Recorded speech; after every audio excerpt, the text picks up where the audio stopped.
All right.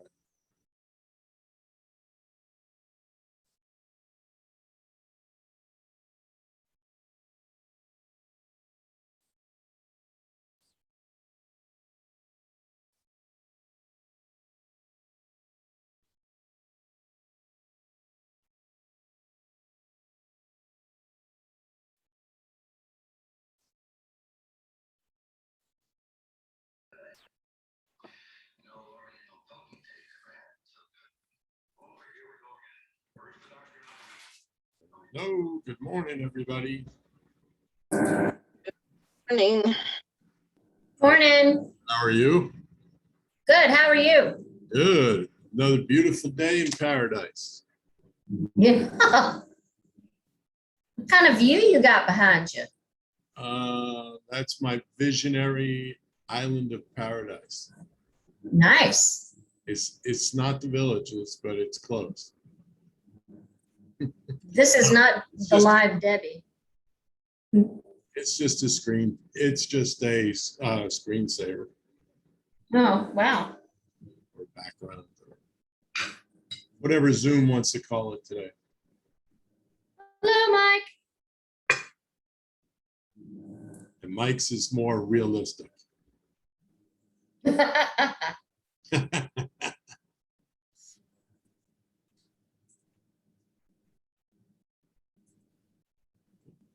Yeah, Bath and Body Works. Yes, we have one right up front. Let's see. We could go that way too, because we could go in both directions. Because we could go later. Is that what my backdrop looks like? Oh, maybe, I don't know. I thought that was your business card. Okay, you could. I think you can. Hey, Nick, What's up? mute yourself. Maybe. What's that? Mute I thought yourself. that was your business I card. got it. Yeah. We were at a meeting and we were All right. Or Donald's Hold gonna on. have to muting for him. He's muted now. You got the screen, Debbie, if you want it. Well, you're doing yours first. All right. So let's see. So Donna's not coming. She worked last night. I talked to her this morning. I don't know, about an hour ago, and she was still in bed. Yeah, she's working 2 jobs now. Oh my, what's she doing? She's working for a neurologist during the daytime, and then she works Publix at night. So Oh wow. yeah, What'd she do for the neurologist? memory testing.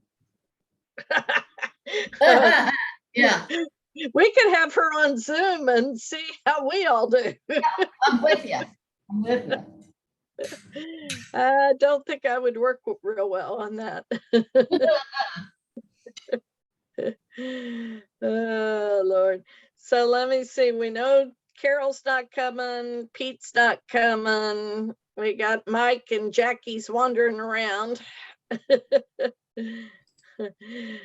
So, Liza was going to be on the phone. yep. Let's see. So let's see what we should do. Am I on the right thing? I've got a business card. Can everybody see my screen? Oh, are you? Yeah. He's going to show us something real quick that we're working on. Okay. Hey, Liza. Let's see who else we got.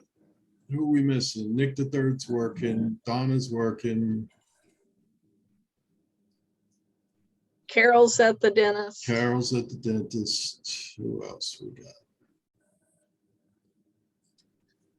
I think this is pretty much it. So, Okay. Can everybody see my screen? Freedom Partners Group, coaching, Yes. training, more. So this is something Debbie and I have been working on, and it'll be available and accessible for everyone. And what it's geared around is providing information about just about everything. And we'll kind of go through it. So it's anywhere where you see blue, those are going to be clickable boxes. So when I click on FPG and miscellaneous cabinet, it's going to take me to slide 2. So this will be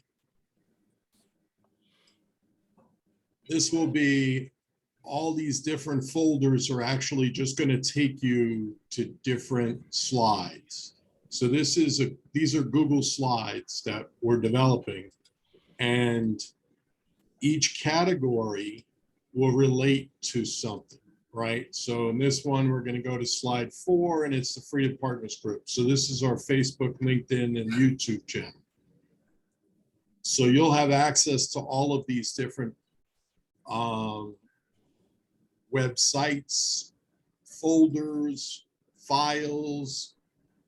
The ones that are blue are going to be links. So in this case, so let's go back here. So we've got Meet Debbie and I, pretty much the social media platforms that the Freedom Partners Group has, seller information. So that'll take you to a folder, a Google folder that has buyer, where to start, commercial, condos, family, and there'll be files and videos and all kinds of information about all these different categories.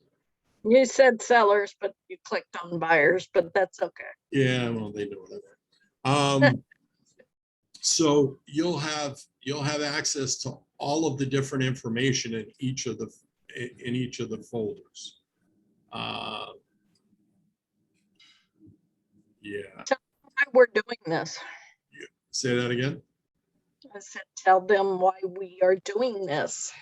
So we're doing this for a number of different reasons, but we're doing it so that everything is centralized and located in one website, in one area, as well as agent attraction.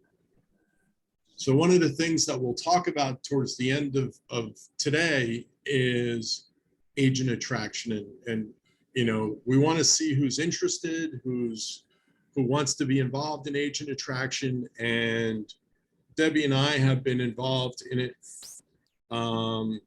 heavily in the last few months here at EXP. So there's lots of really good information. There's lots of good training out there. There's lots of good platforms and groups to belong to not only to learn about it, but to continue to learn about it and to see what other people are doing to that work. You know, things that work, things that don't work, things like that. So the goal of this is to be able to, for you to be able to bring people to this platform to show what value add we provide as a group. And that's really all. So, I mean, you've got, as you'll see, there's all different types of categories, how to get. Click on the one that's the EXP systems. So EXP systems, we're going to go down to this one. So you've got KV Core, SkySlope, DigiSign, EXP Enterprise, EXP World, the calendar. You have all the different platforms and tools that we have at EXP are right in here. Right, you've got the Fast Track series. So really good platform to learn from.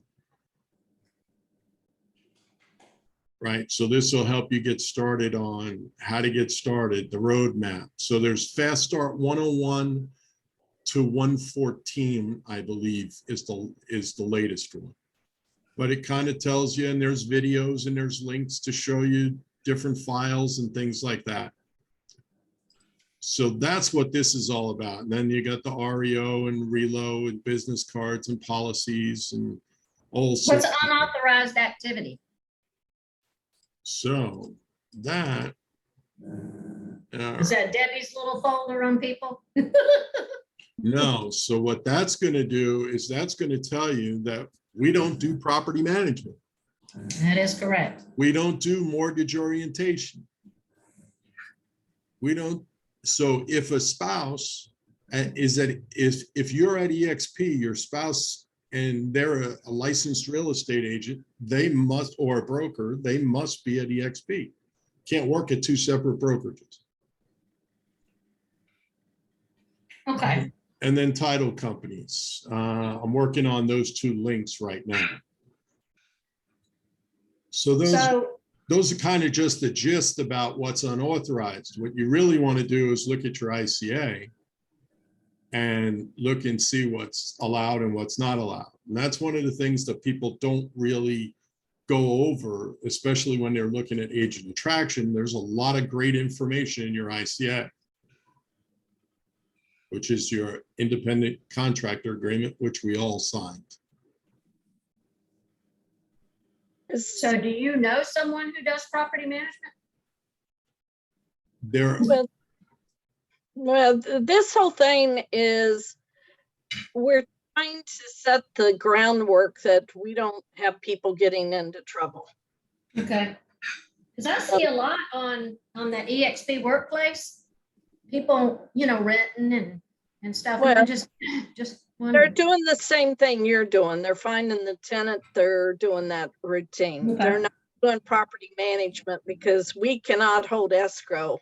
We can't hold security deposits. We can't do, security checks, etc.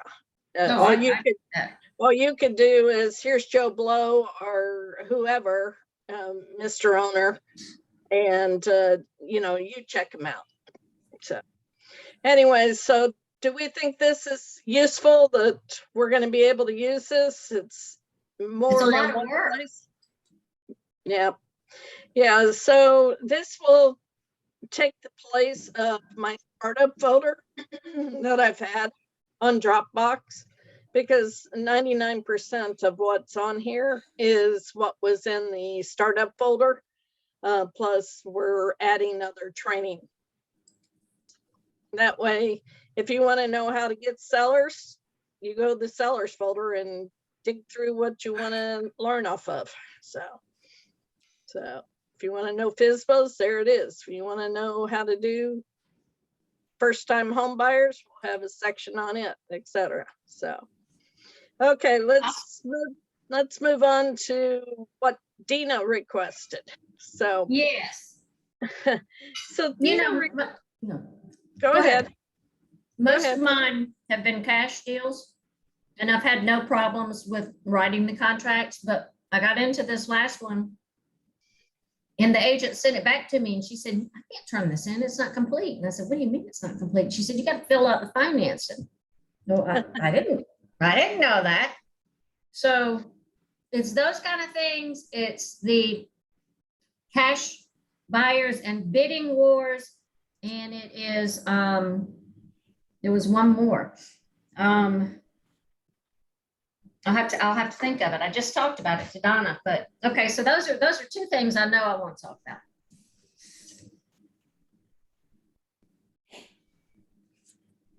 Debbie, you're muted. Yep. So yeah, it's the thing that what I wanted to go over is, why do we do things the way we do in a contract, and how to present it to people, because I think at times we try to present too much to people instead of letting them ask the questions. We try to tell them everything that we think they want to know. So let me share my screen over here. So,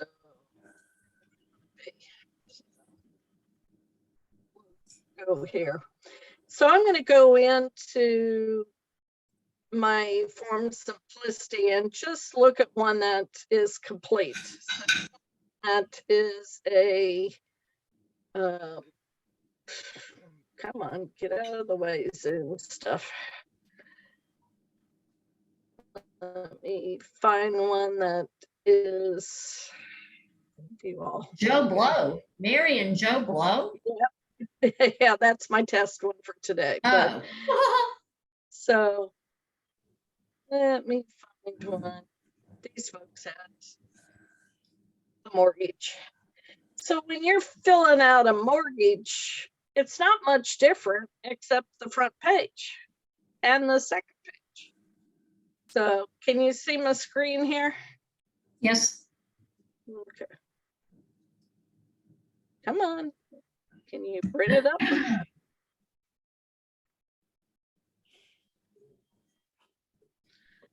So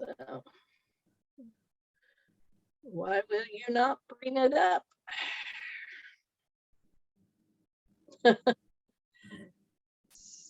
Taking its sweet old time if it's gonna bring it up. It's Form that high-speed simplistic. internet you have. Oh yeah, know it. does she have bad Not- internet? You have bad internet. Yeah, I have bad internet. What do you That's a have? given. What do you have? Junk right now. So anyways, that's a whole nother story. She's not gonna disclose. Yeah, I was gonna say, no need to go down that path because I'm getting better stuff. So, well, Well, I mean, I just didn't realize that the letter that comes from the lender. Well, first of all, I'm not a good math person. So when that came out and said, getting such and such a loan and such, and then gives another number and I'm like, I don't get it. I talked to Todd and he tried to explain it to me, but I just didn't get it. But I just copied whatever he had and it worked like a champ. yeah. I don't know why that's not coming up. So I will switch over here and pull it up this way. Yes, this is my Dropbox and this is my crazy Dropbox. So While we're waiting for it to load, where can we find the slides that you just showed us? Like the little thing with all the links for future reference. the briefcase. It's, yeah, the brief, Yeah. it's not active yet, but it'll be active here in the next week or two. Oh, okay, And great. then we'll send out the link to everybody so that everybody has it. But it'll be Okay, the perfect. freedompartnersgroup.com website. Okay. That's where it'll be. So it'll be freedompartnersgroup.com. And we'll send that out when it's ready. Right now you can go there and there's a bunch of stuff there as well. Just doesn't look as different as the briefcase does. It just kind of looks bland. So this one here was one of mine from this year. So just to talk about the amounts. So the house, we were offering Hold on, 370. hold on, Debbie. It's a blank screen. It's It's just, Yeah, I got nothing. there's no form there. Okay. It's just, you're still on floridarealtors.org. Okay, I don't know why. Let's try a new share. Let's see if that will. You might have to switch screens because now try to share screen again. You might have to pick a different screen. Can you see that? It's just black. Debbie Gentry has started sharing. Double click to enter full screen. There you go. You got it? Everybody else got it? No. No, I don't think so. there you go. Oh, No. yeah. look. It was there for a second. I mean, that was a teaser. That's all that was. Screen sharing, it says.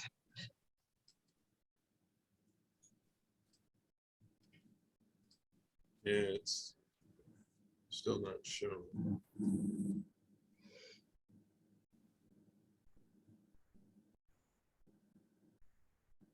There Not it there. is. There it is. There it is. Okay, so we were offering 379. See line 27. Yes. So we were offering the financing of 200,000. And so if you are using Form Simplicity and you put 379 and you put 80% in financing, it will calculate the rest out for you.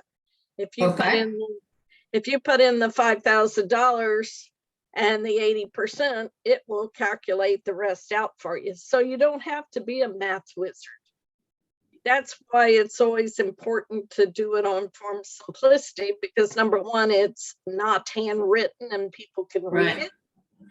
But number I two, never knew to ask a client how much they were financing. I guess that's my thing. so when somebody's financing and you get the pre-approval, you need to talk to the mortgage person. If you know them, if you don't know them, how much are they putting down? How much Okay. are they financing? You know, sometimes they'll say, well, I only want to do 200,000, which is what this lady does. Or they say, well, I'm doing, 20% down. So, but can you do 20% down if that price goes from 379 to 400? You have to re-verify if the price changes, because 20% of 400 is different than 379. But in this case, this lady had 200,000 in cash plus what her closing cost was. So she was doing it. But in this case, we put $5,000 escrow, and then the agent or the seller both came back and said, we want more escrow. So then we changed it to 10, and you see all the initials. Okay. And then that reduces your amount that you had to bring to the table to 169. So you had to have initials down there. So Okay. this is a pretty good one there. The other thing is, when it imported from property appraiser, it had the wrong initial. Well, how was I supposed to know that? The agent should have put that in the realtor only notes. Property appraiser has the wrong initial. Oh, wow. So I didn't know that. So once again, we had to change that and get the 3 initials. But when you're looking at it, the biggest thing is on any sales contract, you want every blank filled in. I don't want an empty blank. So if you're using Form Simplicity and you're importing, you can import by this address and absolutely have the county, the property tax ID, and the legal description automatically come in, and the seller's name. Hopefully it's right. Hopefully Yeah. it's right. In my case, it wasn't. But you also down here, when you start talking about personal property, you need to put in there a built-in microwave, because there is no microwave listed in all this other stuff. Well, I If do you- know that when you filled out some of them for us, some of them that we have already come with stuff in there. Well, but this is the contract we use. This, and let me back up. Villages, if you're working the villages, this is the contract you should be using versus an as-is contract.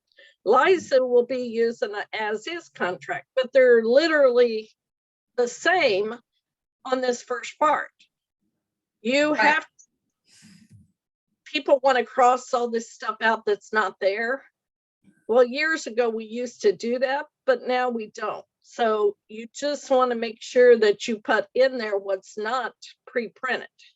Okay. So there is no built-in microwave listed. So you want to put a built-in microwave. If you've got a countertop microwave and it's staying, you want to put that there. Okay. Washer dryer. If the dining room chandelier is excluded, because you want to make sure that you are doing specifics on it. So where are you Okay. getting this information on escrow agent? Off the How, off the listing. Is that what you mean? it should be in the MLS. Yep, Yeah. it should be in the MLS. I'm trying to get that field as a required field, another one of my little projects, because they could put a lawyer in there, they could put a title company in there, but there should be something. But if you don't have that information, you need to call the listing Right. agent, say, hey, what title company are you using? Because you cannot put in here to be determined. That is Okay. not a contract. So if somebody wants to get out of the contract and it says to be determined, there's their out. Oh, okay. And this You need- one's missing the email address, which is very much needed. It is very much needed. I don't know why I didn't have it in there. Don't have a clue, but anyways, it's not in there. But you put in there, no additional deposit. How much is the financing? Other. We don't use other. Other used to be used for some other fancy mortgages, but we don't do that anymore. So, but that's, does that make sense on the math? Yes, yes. So that should always be filled out. If it's cash and they're paying cash and they put the deposit, then that's all there is, those three things. Okay, I got it. So, so on 45, you always want to put in there, Get you something to drink. I am. Yep. Allergies are killing me. You always want to put in there, when is it due? You only put the date, that's midnight, 11:59 p.m. So I always put in there a time to go with it. Because you don't want to sit around on February 5th to figure out when in the heck did somebody decide to make the answer. Well, you're giving them all day to make a decision All right, versus, so can I ask a question? sure, So do you always go by the 2 days? no. Okay, so you can put in there the next day. I So can if the next, if the next day comes and that time passes, then that contract is no longer valid, correct? correct. And you can withdraw your contract before then if you Right. want to. Okay, But it's the thing, you know, and people say, well, you're too aggressive. And I said, why should I give the listing agent time to have an open house and get a offer? If Okay. you got the buyer and you don't have the seller, you want to make sure your buyer has the best chance to get this offer. So if I know the people are in town, meaning the home is occupied, they're not getting very much time. So if it's 10:30 in the morning and I'm submitting an offer, they may get till 5 o'clock, 6 o'clock tonight. okay. Good to know. It's a thing 8 o'clock at night. I don't want to go till the next morning because they're going to possibly shop my offer. So definitely you put the date in there and then you can put the time. You can't put the time then the date because the calendar will pop up here and then you could put the time before it. On the closing date, a lot of mortgage companies are requesting that we do on or before. So you could put the date and then put on or before. But there for a little while, they didn't like that. Now they're all asking in mine to do on or before. Because once again, I didn't put or before, and then we changed the closing date on this one because everybody wanted to close earlier. So if I would have had before, I wouldn't have had to do it. I would have just had to change it in Sky Slope. So the thing I tell you on sales contracts, don't try to get too detailed with people when you're going through it. I make sure I have the may not assign done on your mortgage. You're going to have this box checked.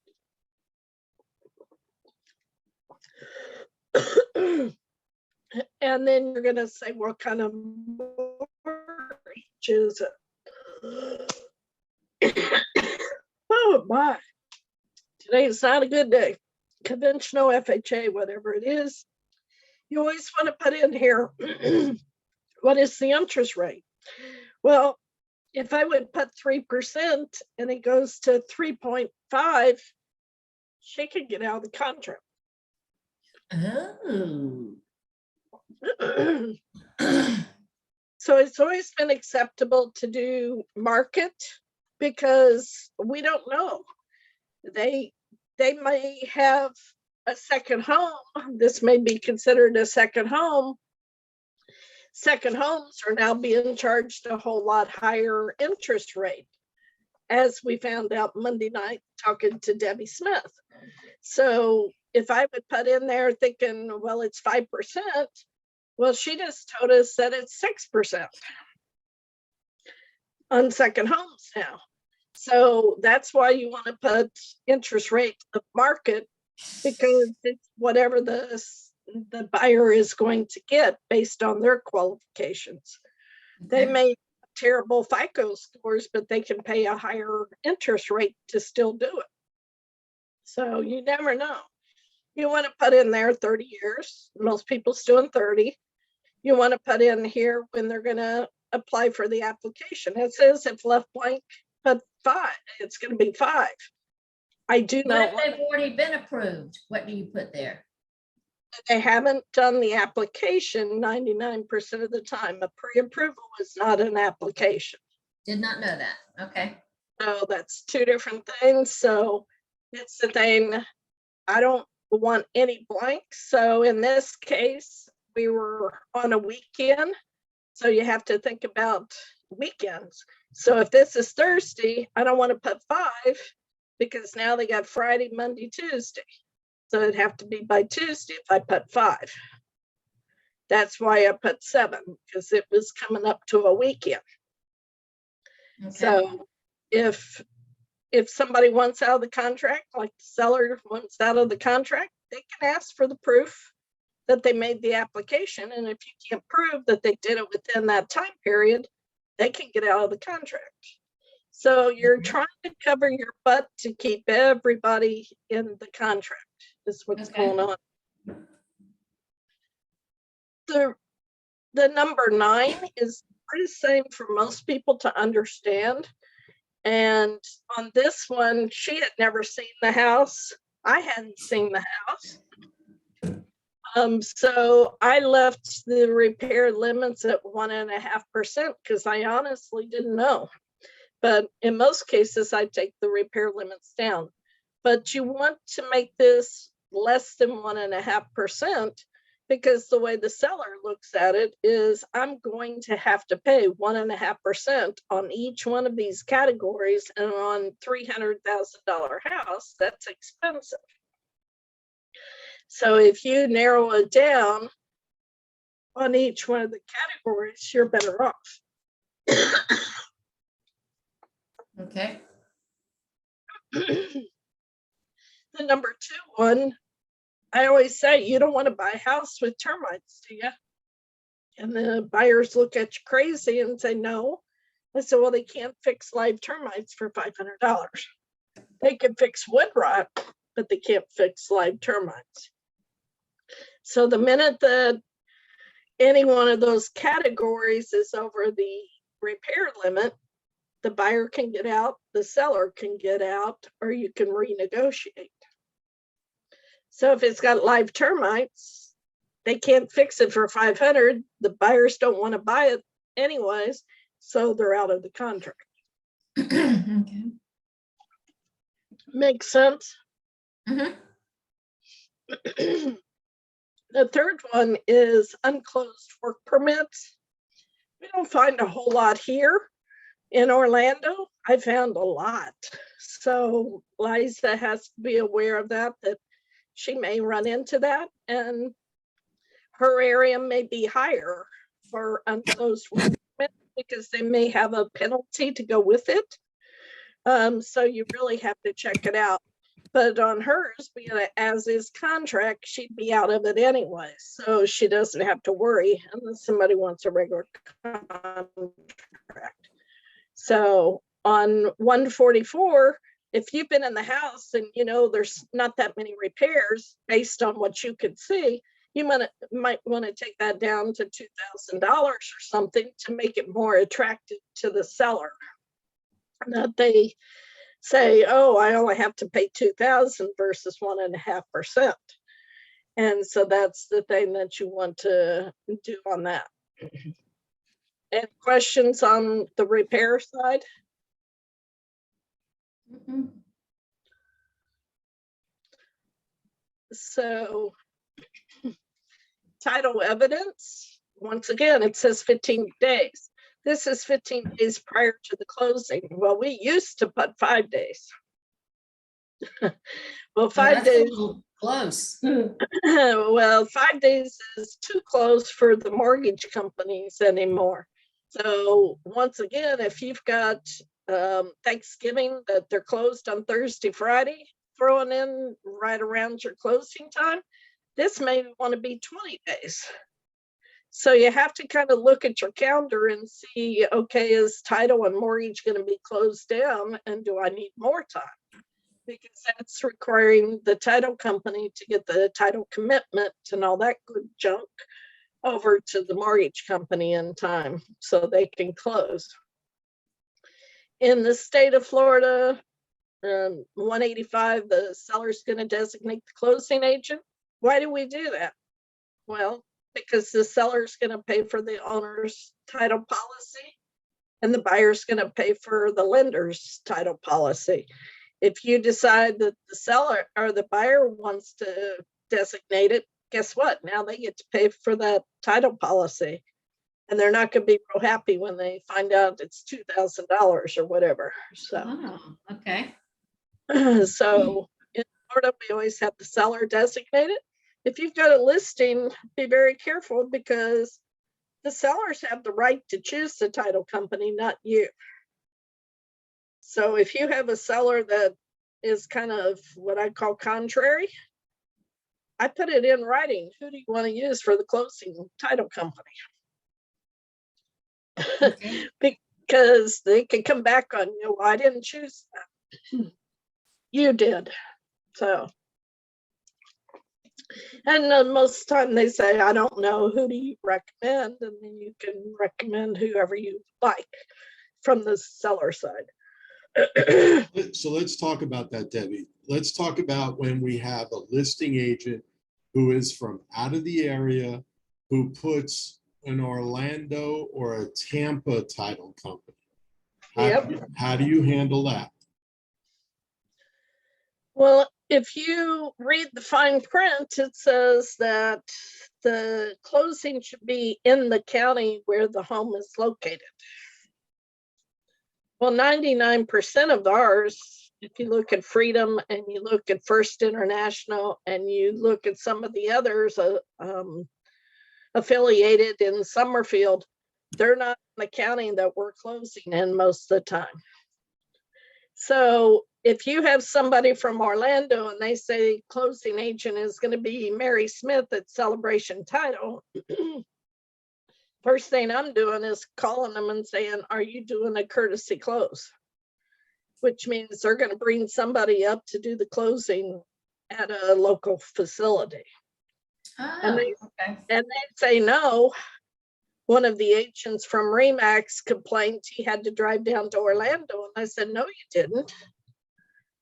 And he said, well, that's where the closing was. And I said, legally, they had to come to you. Now, I had this situation with the EXP agent out of Tampa, and he thought we were going to drive over to, I think. And I said, you're out of your mind if you think we're driving to Pinellas. You're going to send a courtesy closer over, and you're going to send somebody that can take the package back, because they got a back-to-back closing. I actually had the seller for that house, and they were buying another house the same day from me. So I had a lot on the line. And I had to push the buttons to get it to happen. But he said, well, that's the way we do it. And I said, I don't care what you do over there. We're a different market. So, and I told him, I said, read your contract. It says it has to close in the county. So we actually closed at the house. It is. Yes, it is in this contract. So you can push your button. So you don't have to go to Orlando. You don't have to go to Pinellas. They have to provide a courtesy close person. They can close with Celebration Title in Celebration, Florida if they want to, but they have to provide that courtesy closer. So now here's the downside when you do that, though. The downside is you're not getting paid that day. Right? Because now that person needs to come out here to the villages, go back to Celebration, process the paperwork there, which means you don't get paid at the close. And in those cases, I always do a one check and let EXP deposit it for me. And I had the same thing with Cellstate. They were using a company out of Claremont, and she drove all the way up here, did the closing, but didn't bring the checks. And I went off on Greg and I said, why didn't she bring the checks and leave them with you? Well, I don't know. I said, well, then somebody from your office could drive back down there and get the checks. That's what he did. Oh, So, he did better than to cross you. so it's, Exactly. so the suggestion might be is that when you put your offer in on your contract, talk to the listing agent beforehand and get it changed to a title company up here. And most of them are not willing to do it. They've got their favorite person. And then like the one out of Pinellas, the title company kept calling me, asking me what the fees are. And I said, you're the expert, you figure it out. Because I didn't want them up here in the first place on a regular basis. And so they ended up calling the mortgage company. It happened to be Todd, and he was able to help them. But it was just like, you know, I'm not wanting the outside crew to be here in the first place, listing agents or otherwise, because we're losing listings to people outside. Oh, I know. So like Dina's been told, don't help the listing agent.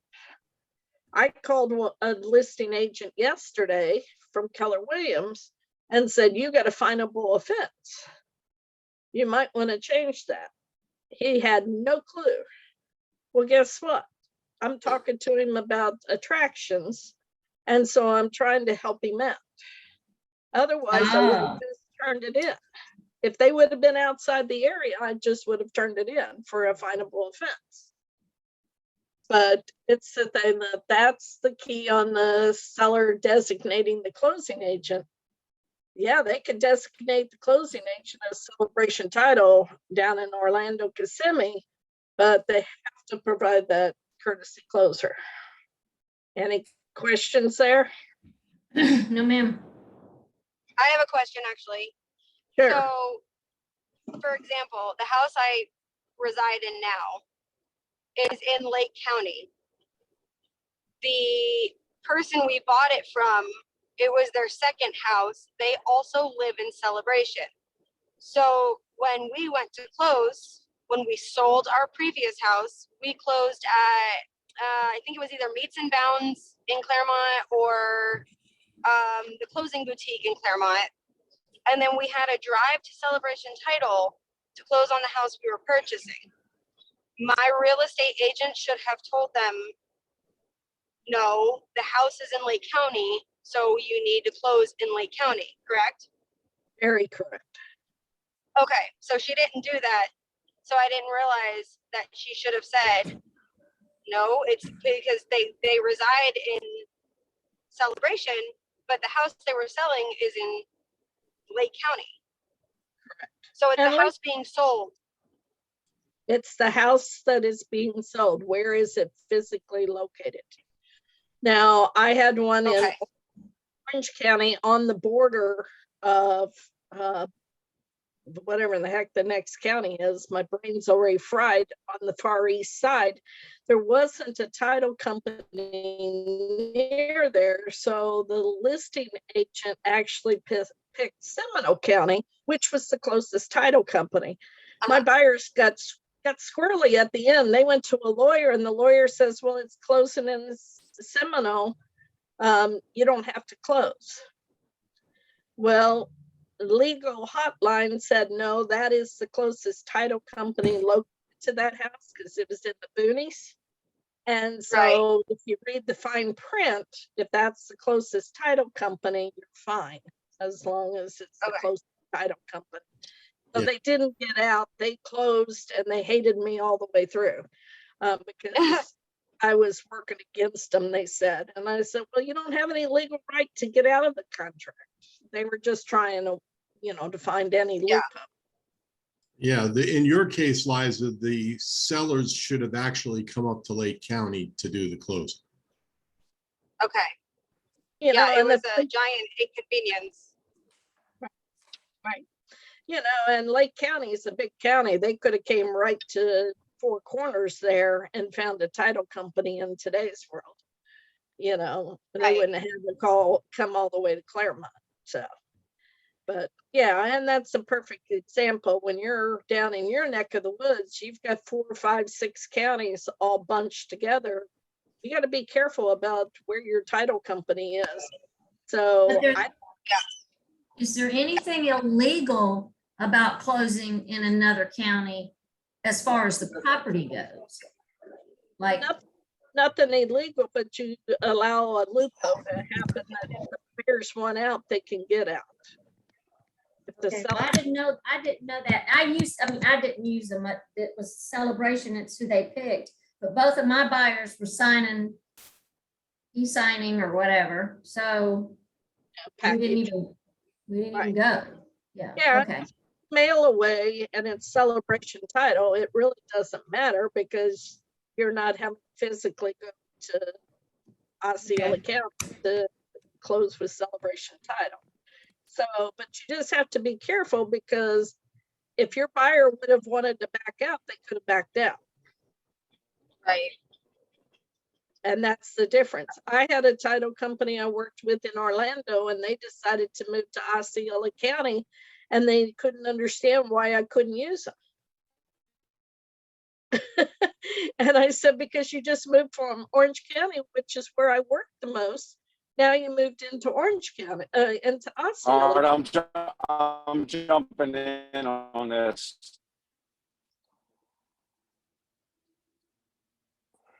Nick, we can't hear you. Nick, you're very garbly. Anyways, just be careful about where the house is located versus where are you actually doing title. If you're the listing agent, you control it. You make sure that the sellers understand why it needs to be in the proper county. Can you hear me now? Yep. All right. So those homes that I listed over in Tampa, Wesley Chapel, and Citrus County, and I used First International here in Lady Lake. Not one of those offers, the realtors, the agents had any complaints that the title company was in Lady Lake. Not one person said anything, and I had multiple offers. You're garbled again. Yeah. Just because a buyer's agent doesn't complain doesn't mean that they have a problem with it or know that they can complain. I can't hear you. Nick, you're very garbled. Yeah, but accommodated every one of them. Yeah. Yeah, you can close wherever you want to. Just realize that you're leaving a big loophole for the buyer, the seller, if they want to get out, to be able to get out. And number 2, that technically the contract says it, and we'll look at it when we get further down. but just be very aware that that is the big loophole for people to get out. The next thing is the home warranty. Well, the survey here says that the survey at buyer's expense, that's put in there to cover the title company. There's some title companies wanting the seller to pay it up, or not the seller, the buyer to pay it up front. This says right here, it's going to be a buyer's expense, and so they have to pay for it. 201, everybody needs to be doing what I taught you early on, which is ask the buyer, ask the seller to pay for a home warranty. That is a negotiable item, and it's a thing that you put it in there. If they don't want to do it, the buyer's got the option to pick it up themselves. If they don't want it, then you get it waived on the home warranty form. So we're going to move pretty quick through here. Seller's going to pay the installments. Installments due, well, that's the bond, the maintenance, the fire fee, HOA fees, any kind of special assessments, any place you're working with. They're going to pay it up to close, and the buyer's going to inherit whatever's left. This next portion here, I don't go through any of this except for 247 is the next biggest loophole. Buyer acknowledges receipt of the Florida Energy Rating brochure. And if you don't provide it and you don't have a way that you have shown that people have it, you're going to have a problem there.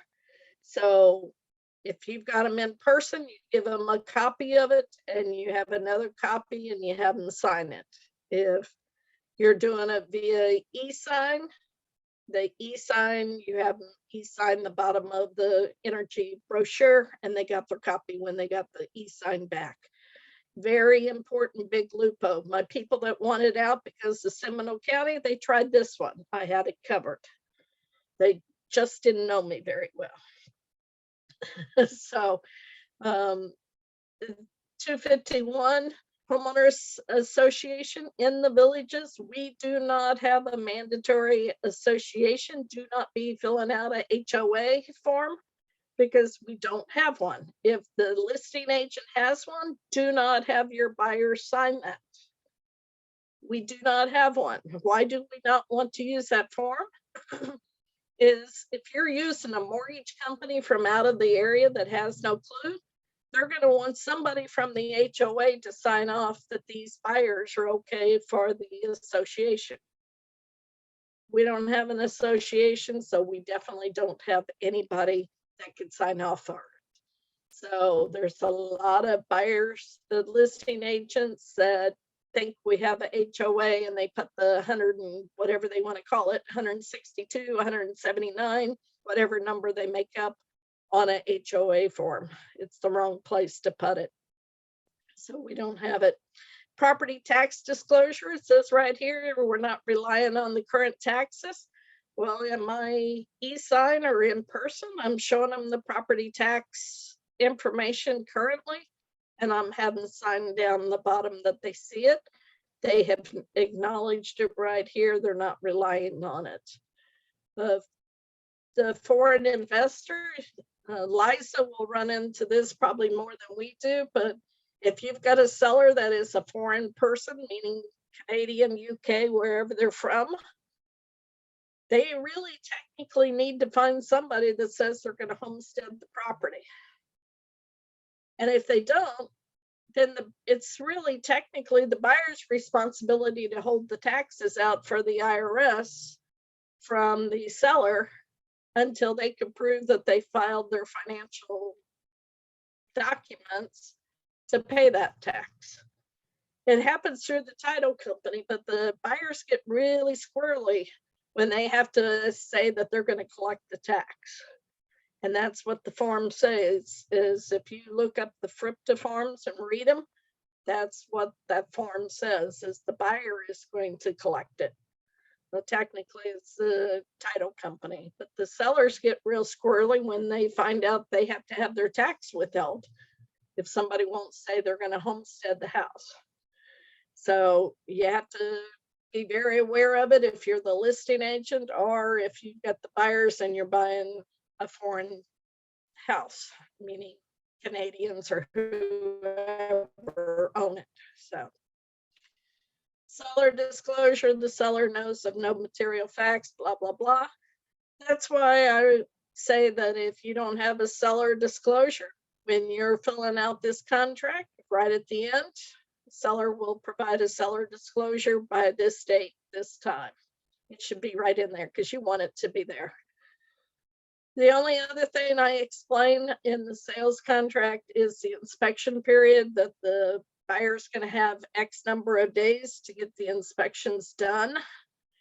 In my case here, I filled it in with 15. Normally I do 10. The reason I had to do 15 is we knew we had a problem with a jacuzzi and we needed to get somebody to look at the jacuzzi, which took us a little bit more time.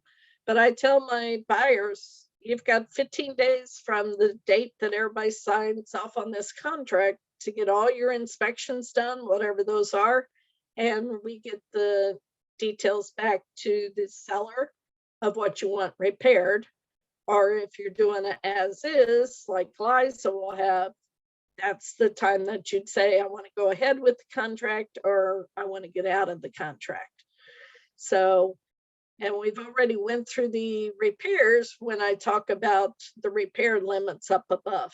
The rest of this stuff that's in here, you should read through it, you should understand it, but it's the thing that you don't need to go through it with them. People say, well, you don't read any of this? And I just say, no. At the very beginning, I say, if you want to read through any or all of this, feel free. And they say, no way. So right here, 551 is where we talk about the closing. So, and it will take place in the county where the real property is located, at the office of the closing agent or such other location agreed to by the parties. Right there is the out. So you could close in the house that is closing. And that's exactly what I did with Mr. Pinellas. We closed in the house that we were selling, and that's where we did the closing. So, and he did a courtesy close. So, but that's your place where, regardless of Nick was able to do it, it doesn't mean that you should do it. So. Yeah, the other downside to the courtesy close is your buyer doesn't get the keys right then and there. Right? Because the transaction is not fully complete at that point. So unless you are working with a title company or a mortgage company that has already sent the wire over, and you can do it. But yes, in most cases, the buyer's not getting the closing at the table. That's kind of weird. Because we don't have funding. Well, why would you close without funding?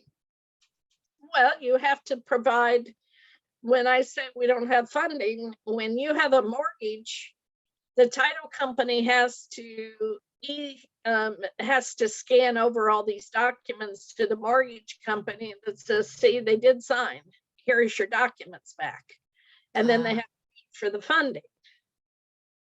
Well, if you're closing in a vacant house, then you don't have a way to scan them over. So Pinellas, he had to send a courier, which was his admin, to drive the documents back to Pinellas. And then they called us in like 3 hours and said, you can release the keys. Huh. So you have to think about those things. And if you've got a buyer with a mortgage, you really got to think about where is that closing happening. But right there, 551 is the paragraph that you want to be careful about. So on the bottom of my contracts, I've learned from torture that in my additional terms, I'm putting seller will receive 2 or more postal station mailbox keys, or else the seller will authorize $35 on the closing statement to rekey postal station. The problem is, a lot of times we don't find out till we're sitting there at the end. And so when I'm doing the closing, I flat out ask, let me see the 2 mailbox keys before we even start the closing. Because I want to see them and I want the settlement statement changed to add that $35. Because I'm not paying $35 to rekey the postal stations.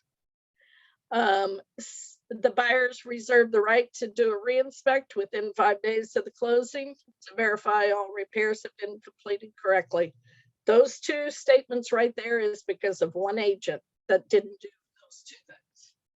And I told her, I said, I've been in the business a long time and you just taught me 2 things. So anyway, so that's why I put those in there, and you need to do it to cover your butt, because if you don't have it in there, you don't have a right to do it re-inspect technically.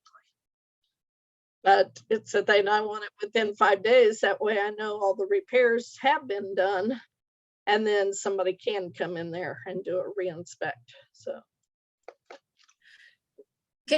Never mind, don't go anywhere. Let me just take a picture of that. Okay.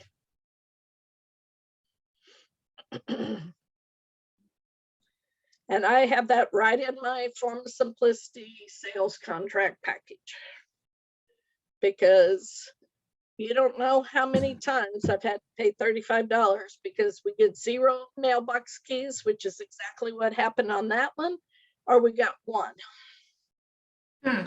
Okay. So I'm not paying for it anymore. Somebody from Remax just paid for $35 out of their pocket because they refused to have it added on the settlement. And I said, well, then give us $35. So he did. So he did. I said, it's right in the contract. Oh, I didn't see it. I said, it's right in the contract. Everybody got that? Yep. Makes sense? Does. You have to think, what are you doing to cover your butt? Because you don't want to be paying for stuff, because, you know, my seller or my buyer is going to be ticked off if they got 1 mailbox key. Number 1, there's 1 lost at least. And number 2, they want 2, the husband, wife, the partners, whatever, they want 2 mailbox keys. So am I going to let them get ticked off for $35? No, I'll pay it. But now I'm not paying it. I'm putting it back on the seller. And I'll have listing agents tell me right off the bat they don't have it. And I said, well, go rekey the mailbox. It's easy to do. What about gate cards? That doesn't matter. They don't get their money back. The seller doesn't get their money back. It doesn't affect the buyer. So on the closing statement, you'll see seller has to pay anywhere from $150 to $190 to the district. And that's for turning their gate passes in and their recreation IDs in. And if they don't turn them in, they don't get the money back, but that doesn't affect your buyer. Okay. So I do, like one, I think it was 2 weeks ago, they were hung up on keeping their recreation ID for sentimental purposes. I said, you can't, you just won't get the money back. And they looked at me like I was crazy. And they said, well, why should I have to pay for it? I already paid for it. And I said, you'll pay for it again. That's just the way it works. So I don't anyway, remember paying for our IDs. you did when you had your closing. Oh, okay. I think I was hungover that morning. Okay, gotcha. Down on the buyer's side, when you're having them sign, you really need to have the address of the buyer put in here. And people say, well, I don't want the listing agent to know where my buyer's from. In case this one doesn't work, they'll go after them. Well, that's called ethics. If you can prove that they went after your buyer to get them to buy something else, then, you know, that's called ethics. The reason is you also want the seller side, but in most cases, I can't get the seller to put it in there. But they're gonna have to prove they're not a foreign seller. So the cooperating, you wanna have the cooperating, you wanna have the listing agent in here. Years ago, we used to put our commission on that same line. That is illegal. You're not part of the contract. So you cannot put your commission on that line anymore. You will see agents still do it, and I take it off because you're not part of the contract. So what's on this sales contract that we need to cover that you didn't see? Nothing. I mean, there were some things in there that I really didn't know. So nothing, you covered it real well. So like I said, if you're doing this in person, don't get hung up and think you have to explain everything. I put this right in front of them and I say, this is the most important document. If you want to sit here and read it all, feel free. Please verify that your names are correct on this document. And what I do before I write the contract, I have them email me, not text, email me the way they want their names on the contract. The reason is you're covering your butt. If Francis is misspelled here down the road, now we got a problem. Then I say, this is the address we're buying, right? Yeah. The rest of this came filled in, so we're fine. If I'm doing this in a public place, I just point to this and I say, this is what we're offering. I don't say the amount out loud. We're going to give them $10,000 within 3 days. Remember also, if you got a weekend, if this is Thursday, you don't want 3 days there because it's Saturday, Sunday counts. So now they got to get it done by Friday. So you may want to change up to 5 days. I've seen some from Remax that say, nope, we want this within 1 day. They'll change it. It's like, that's great. What if they're here and their bank is in Timbuktu? You know, they can't do it. So, and then I just say, this is the financing you're doing. This is how much you're coming to close. If I'm in a public place, I'm never reading those things out loud. I'm giving them till February 5th at 9 a.m. to get us an answer. We're closing on March 30th. Is all that correct? And they say yes. And then I just skip very quickly ahead down to the financing terms and then down to the repairs. And that's pretty much what I explained to them besides the inspection. The rest of it, I let them read and I get them to sign it. Boom, boom, boom. If you try to explain too much, you'll get stuck in the weeds. Oh, I wouldn't dare.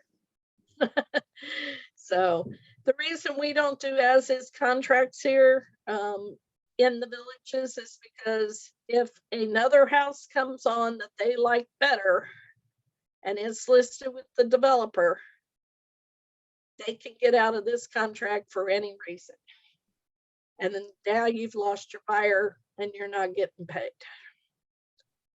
That's the reason we don't do as is. So you don't do as is for listings? Is that what you're saying? I don't do as is contracts for any house in the villages. When you have somebody coming in from Pinellas or Celebration, you'll see them say, please use as is contract. And if I'm getting ready to write a contract, I call them up and say, why do you want an as is contract? Well, that's what I'm used to. Well, that's not what we use here. Here's the reason why. If I keep the repair limits low enough, is that okay? And most of them say yes. They have no clue why they use as is contract. Oh, okay. I do I not thought want they to. were just trying to get out of paying for any kind of repairs. That's what I thought it was. No, Most of them have no clue why they're doing it. You can put this number down to $100, $50, $25 if you want to on the repairs. Okay. You cannot put zero. This is not an as is contract, so it has to have some amount in there. It could be $2. Okay. that's a valid contract. 0 is not. If it's 0, you need to go to a as-is contract. But no, that's what they're used to using, and so that's why they say to use it. I just, Right. Part of it is so that they don't have to make repairs as well. Some people just don't have the funds to do, 1%, 1.5% of the repairs. That's why they're selling. Okay. well, or in that case, then lower the repairs down to what you think is it. But the minute that you got this at $10 and there's $50 worth of repairs, your buyer still can walk away. That's why I don't want that number too low, because I want the buyer to stay in the contract and the seller. Because what happens if our prices are still going up? The seller could say, I think I can get more money. So this repair limit's at $100 now. It's over $100. I can get out of the contract. So you have to think about keeping everybody in that contract. Make Okay. sense? Mhm. So we've already run over, so that's what we're going to cover on the sales contract. So hopefully that helps you there. It's So- tremendous help. Thank you. So what we would like to know is who is interested in learning about attractions. Nick fell off, huh? He went away. Yeah, Donna was on for a little bit and she fell off too. She texted me and said she couldn't get her computer to work. But what do you mean? Are you talking about trying to recruit agents? Yes, so there's a whole process of how to bring agents in. Your sphere, who you Mhm. know, is the easiest way to do it, but there's other ways to do it. So Donald and I, because of the number of people that we have on our front line, we're able to attend some, what I'll call influencer groups. And so those are not anything that we can get you guys into, but they have normal attraction classes. Like today at 12, they're doing one on EXP commercials. So how to attract EXP commercial people. And the funny thing about it is commercial people, they love what we offer compared to what they get at their current brokerage. So I haven't tried to go after any of the commercial, but what we want to know is if we started doing some training or providing more training, who's interested in doing it? We don't want to do it just for the, everybody, because 12% of 83,000 agents are doing attraction. That's not a high percentage, No. 12%. So, Well, I mean, I'll be honest with you. That's where, I guess this is my mind and being not mathematical, but I would think the more people you have under you, the more chances are to make more money. Correct? bingo. All right, but like I've talked to several people from Remax, and maybe I'm doing it wrong. That I don't know how to get them to even look at something. And that's And what these trainings are all They've been about. brainwashed. No, Yes. they haven't been brainwashed, but you have to approach them the right way. And like Donald said, that is what this training's about. You can't say, we got the best thing happening at EXP. We got revenue share, because 99% of realtors have no clue what that means. All right, is Keller Williams like us? They have profit share. So the Right. difference is they get their money. If you recruit somebody, you get it off of the bottom, what's left at the end of the month. Well, we all know that profit can be manipulated. So their profit share is very low compared to our revenue share potential. So is that like Cell State? Cell State's a totally different animal. Donald couldn't tell you about that one. Did you work for them? No, but I know Greg enough, and I know that his math doesn't work properly. So if you are interested in agent attraction, there are several differences between us, Real Brokerage, who is an EXP knockoff, and frankly, EXP is a knockoff of KW's program, right? So Right. instead of profit sharing, we're doing revenue sharing. Profit sharing not being predictable, where revenue sharing is predictable, right? When Debbie sells something, I know how much I'm getting at every closing until she caps. Once she caps, I don't get anything until her next anniversary year.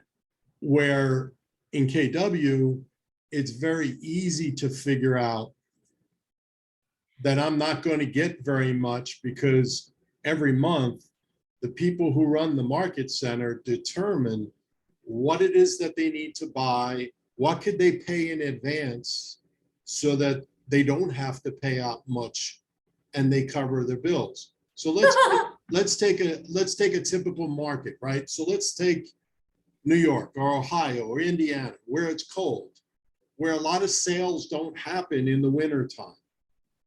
But I still have the same bills for rent, electric, gas, copiers, paper, front desk help, and the list goes on. Well, if I had a really good month and I have an extra $20,000, am I going to give it to the agents, or am I going to pay in advance those bills? Well, the only broker I knew would have kept it. Well, and that's what they're doing. So what happens often is I'm going to pay my bills in advance, so there's not enough profit. So instead of maybe a $20,000 profit, I might have $1,000 profit. And the 50 agents in the office split the $1,000 profit. Nice. Which Michael, do you want to do Uh-huh. agent stuff? Yes, I'd love to. So Somehow we can work together and get more done. so that's KW. When we talk Greg and Sales State, he'll tell you there's 5% in it for you. So if I bring Dina in, everything that Dina sells, I'm going to get 5% no matter what, forever. But if Dina brings Donna in at EXP, I'm going to get paid something. In fact, I'm going to get paid more off of Donna than I am Dina, because Donna's in my second line, where Sales State doesn't have a second, third, fourth, fifth, sixth, or seventh line. So you're only getting paid on one line. That's it. Now, you might get paid forever as long as that agent stays at Sales State.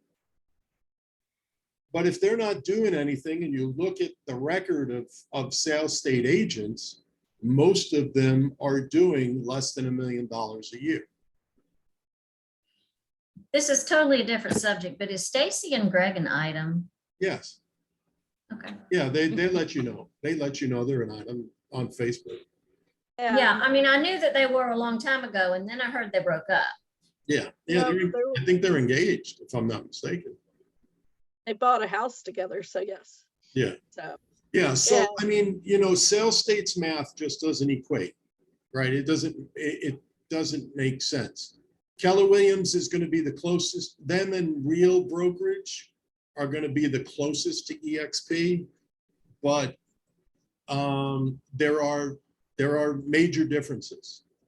Not just. So what if you bring somebody on board that is a broker? Yeah. How does that work? So my suggestion would be, so let's say you had a broker. See, for Nancy and Bob, it would make total sense to come to EXP. No, But please don't. But they're No. We quit. No. If you're bringing them in, you want them to come to EXP. I'm not seeing them. If you're No comment. But see, they have no control over you. They're not your broker. So it doesn't matter. It really doesn't matter. So let's change to a totally different broker that's got Yeah. 10 people.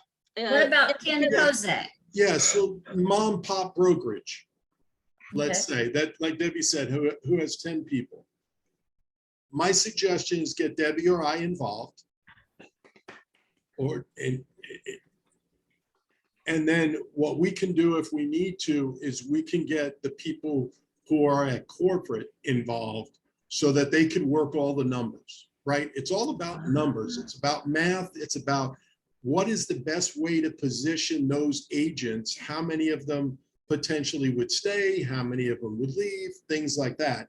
So there's formulas that corporate has that they can put into this calculator, if you will, to determine what's the best way to, number one, position them. Number two, how to structure their organization, because some might have teams, some might have, you'll have teams and individual agents. So they'll be able to help and guide how to position that broker with their agents that are under them. But it really is the best way to do that is to get corporate involved and get. Well, I wouldn't do anything like that without y'all. So I mean. Yeah, so that would be the easiest. That would be the best way to do it.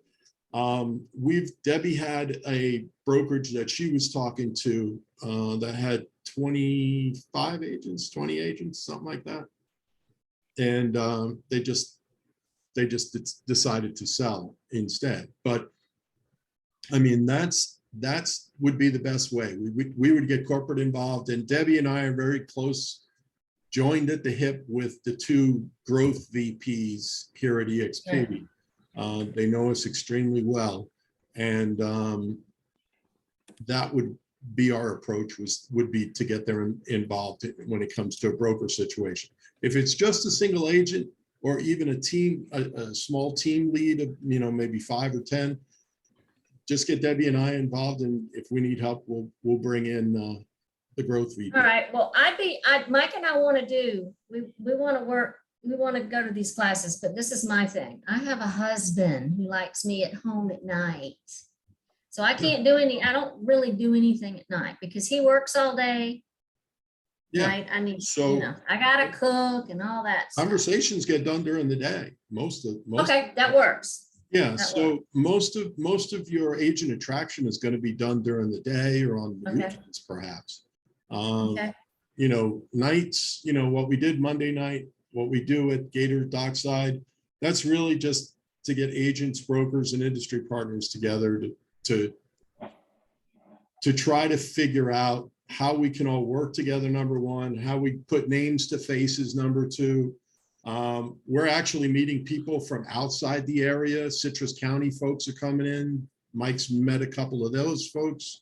So we're trying to get people to work together simply because it's, unfortunately, here in the villages, we have an us versus them mentality, right? So it's us versus the developer, and it needs to be us, whether it's Remax, Keller Williams, Sales State, whoever, Foxfire, EXP, it's really all of us, not just us collectively here on this call, but it's us as independent brokerages against the developer, because that's the way the developer wants to do this. Okay, well, we're in. Yeah, like I've always said, and I didn't say it Monday night, but I don't care who gets the listing as long as MLS gets the listing. I don't care if it's Celebration Title people get the listing. It's better than the developer having the listing. Yes. Because we have a chance to sell it at that point. Right. Do I work with the outside crew? Yes, I do. But I'm not trying to encourage them to keep coming up here. Why are they coming here? Well, they don't have any inventory in Orlando, Osceola County, Pinellas, wherever. So they're coming over here because they see a gold mine in the villages. Well, and that's why they're coming here. There's one I'm dealing with. We close on the 19th. The owners moved down to Claremont, and this agent was the agent they talked to in Claremont, and they came all the way up here. Right. I'm trying to get her to understand that, hey, let's do this, and we can work on a referral basis, and you get 50%. But because I work the villages, let me have my name out there in front of them, and you're still going to get paid. And that's the way you should work it. I had somebody that called me over the weekend. She's from Crystal River, trying to sell somebody's house in Tavares. And she wanted a title company. And I told Donald, I said, number one, I don't know a title company that I'd recommend. Number two, why would I help her? Right. I said, why aren't you referring that off? And she said, well, they want me to do it. And I said, you're not doing your seller You're not doing yourself any good. a service. Right, because you don't know Leesburg, Tavares Market, even though she's got access to Stellar. She's not doing them any good. She could be underpricing. There's a house right on the market right now that she just took it off the market this morning. I tried to show it tomorrow, but it's underpriced and she's from outside the area. And it's underpriced compared to everything else. So Do y'all sellers know don't Kristen? understand. Do y'all know Kristen Went? Yes. Okay. She's the one I'm working with on this deal. Okay. So, Yeah, um, she's good. Yeah, we got a lot of Kristens lately as realtors. So. All But right, one other quick question, since I have y'all's undivided attention. Oh, God. How do you think the FMLS and the MLS merging, how is that gonna affect us? not at all. Okay. It's no different than Ocala coming in or Gainesville coming in. The only thing I'm excited about is Lynn Shepherd, if you remember her, Dina. I do, yeah, She's in that MLS in Georgia. right. So now she will be back to Stellar MLS that she likes, and she can eliminate one of her MLSs. She has to pay 2 right now. So she thinks that both of them are going to join Stellar. So she'll be able to get rid of one of the MLSs. Same thing when Ocala came into Stellar. I had a party because I got rid of $30 each month of having to be an affiliated agent into Yeah. stupid Ocala and deal with their backwards board of realtors. So, I hated talking to them. So anyways, I had a party to eliminate that $30. So. Nice. Nina, Yes, we need to get a list of agents together and maybe do like a luncheon with them and see what they say. you mean like people that aren't with EXP? Right. You know, the ones that we know from that other agency that we left Yeah. from, ones we know who are at Keller Williams or Cell State or Foxfire, All right, and just send out a little note, say, hey, let's get together and we can talk about real estate and go from there. Okay, And that's what we're trying to do on Monday night, because we called it a social event, because I will tell you, a lot of the agents around here are scared to death you're trying to attract them. And that that's what, too, yeah, and that's what you have to learn, how the proper way is to not Okay. attract them and not to, as they call it, EXP on them, but to, make them feel special. And that's the kind of training we want to do to help you guys go after those agents. okay, That'll So- work. all right, So Monday, Wednesday, Friday at noon in EXP World. You go to EXP University and then you go to the Agent Attraction Auditorium. So Debbie and I will be there in 34 minutes. oh, really?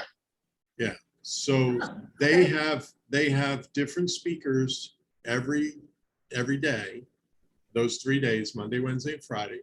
They have different speakers and they talk about their experience, how they do things, how EXP puking all over everybody doesn't work.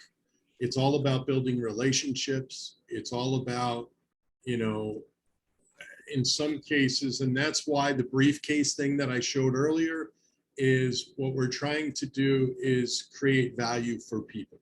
We understand lead generation is the most important thing. And that's key, but it's all about building relationships, whether it's agent attraction or just finding buyers and Or sellers. your buyer. No, I get that. I mean, okay, well, yeah, all right, we're in. And if you cannot attend the Monday, Wednesday, Friday at noon, They do record them, so you can go into EXP University and track it down there. But Okay.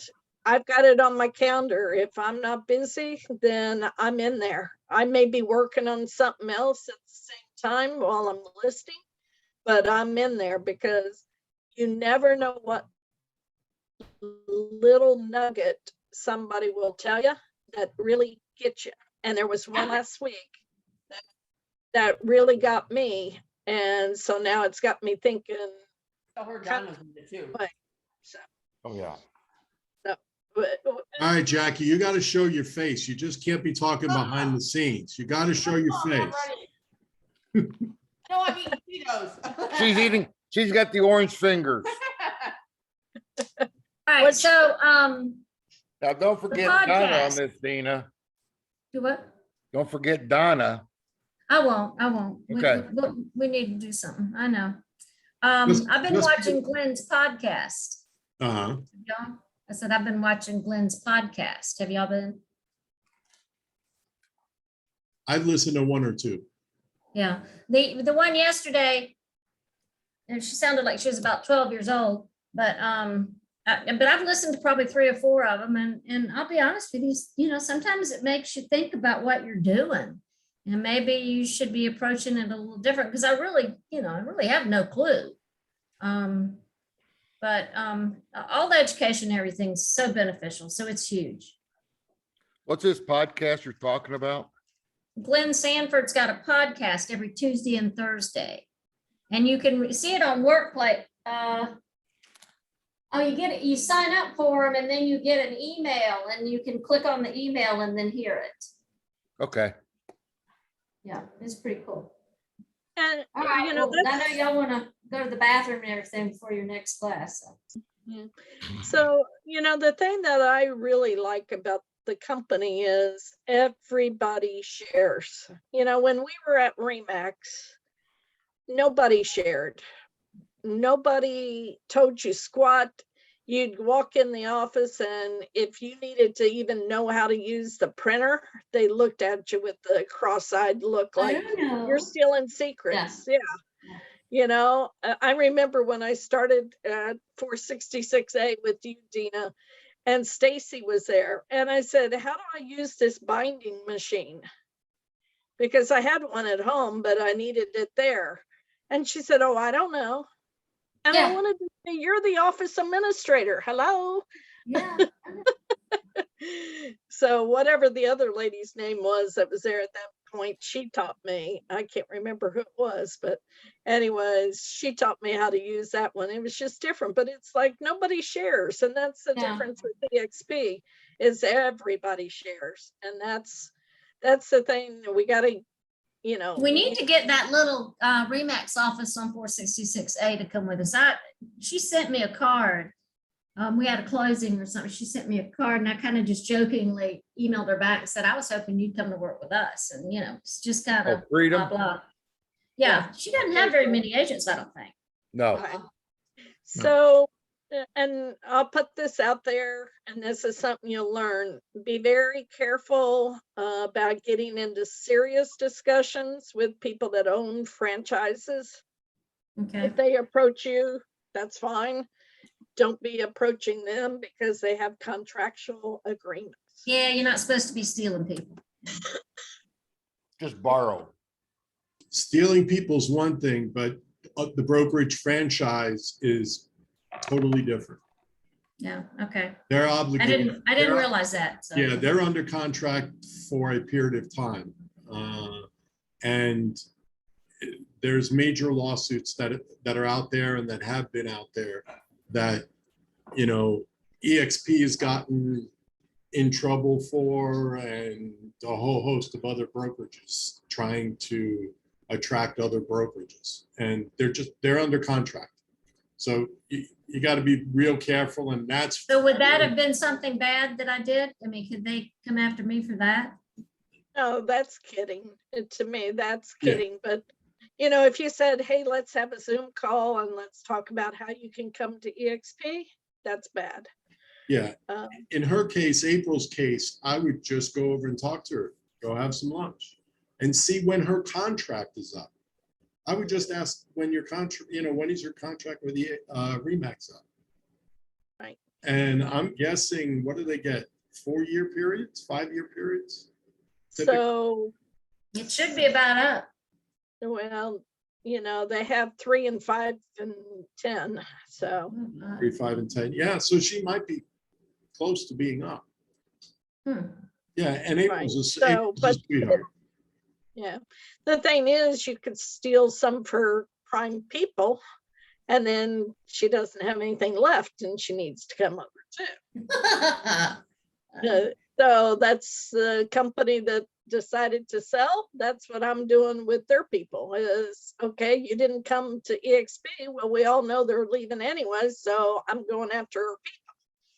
If she didn't bring the whole company over, she sold to another Remax, then hey, now it's fair game. And that's exactly what I told her. Wow. So, okay, gotta go. All right, bye, guys. Thank you very much. See you later. Mike, Bye, I'll everybody. start my list. Okay, I got a list going. We'll talk Okay. to you later. Bye, Jackie. Bye, Liza. Bye. Hi, Liza. Bye, Liza. Bye.